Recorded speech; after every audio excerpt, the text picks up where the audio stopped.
underlying our motivation for our rich heritage. It's a connection to Jesus that has brought us to the gate that has led us to a life abundant, the abundant life. How grateful we are for that. Now, when I think of abundant life, I think of lots of different things, but it's especially, I would say, the life that God intends for us. You know, God has a purpose and a plan for us, and it's especially one of abundance. Not necessarily an abundance in relationship to our material wealth, but more so in terms of our spiritual wealth. It's not necessarily the kind of thing that assures us that we're going to get rich quick if we connect to Jesus Christ. I'm not preaching a prosperity gospel here this morning, my friends. I'm preaching about an abundance spiritually speaking. It's a life of love for God and neighbor and self. It's a life of joy. It's not something that makes us immune from the slings and arrows of outrageous fortune, is it? It's not that kind of connection or abundant life at all, but rather it's the kind of life that strengthens us in the midst of the hardships related to those slings and arrows of outrageous misfortune. It is adventurous, it's exciting, it helps us in wrestling with the powers and principalities of this world. It helps us to master those, and especially it gives us hope. The life that we know as abundant life gives us a certain outlook in life, and that informs us day in and day out and gives us hope in the living of our lives. And so lay people have witnessed, lay people have been involved, lay people continue to witness and to be involved because of the fact that somehow, to some measure, to some extent, there has been a connection made to the gate of Jesus that leads to abundant life.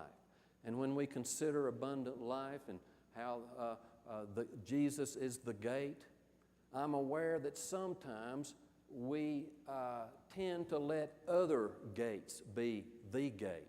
We try to substitute things for the gate that we know as Jesus. And, as Jesus suggests, that doesn't work. Those other gates, he says, are bandits. They come and they steal, they destroy, they kill. And one other gate that I'm thinking about is the gate of self, that we make ourselves the gate. And we think that just being self-sufficient is all that's required. But we soon come to realize that that doesn't do the job, because we cannot ultimately save ourselves.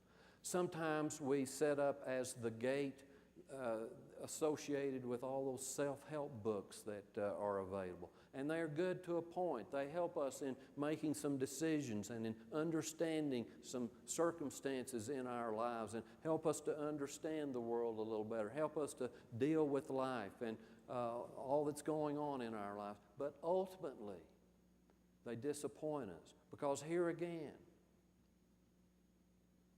they don't measure up. We cannot save ourselves. Ultimately, we must lean on the cross of Jesus Christ.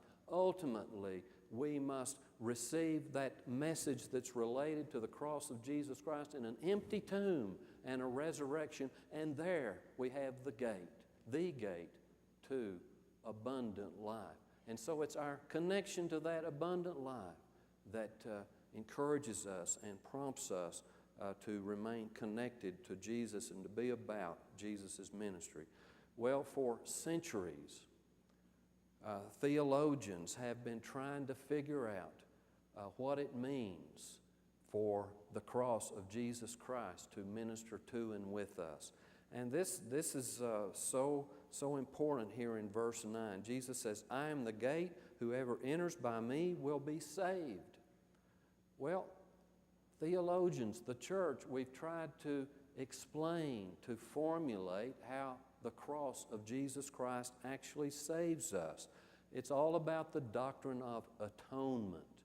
Now, this is this debate falls under that category, atonement, or how we become at one. You see the at one in the word atonement, how we're reconciled with God in the world.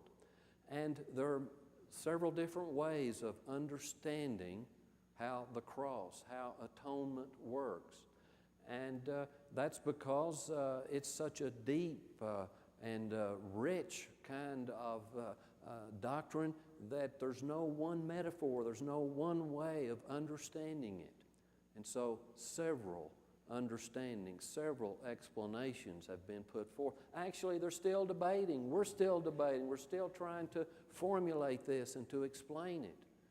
And it's helpful, it's comforting for us to note that even in the New Testament, there are multiple images of how the cross of Jesus Christ actually works. And that, of course, clues us into the truth that there is no one image, no one metaphor that does the job totally. We cannot give one interpretation all the weight in this matter, because we have several interpretations, because no one interpretation will actually be the authentic way of understanding such a meaningful and deep, important, essential part of our Christian faith. But for me, I need the forgiveness that I know is associated with the cross of Jesus Christ. The real nitty-gritty of it all is related to that for me. And, regardless of how it works, regardless of how we explain it, by faith we say, yes, it's at the cross of Jesus Christ that we receive forgiveness, that we can put our sins, our failures at the foot of the cross and receive God's forgiveness. That's good news. That's the good news of atonement, regardless of how we explain it, how it works. That's our faith. And, it's a wonderful faith that leads us to, you see, abundant life. The cross saves us. It reconciles us to God and also to each other. And so there's a vertical dimension to the cross, reconciliation with God, but also there's a horizontal dimension to the cross.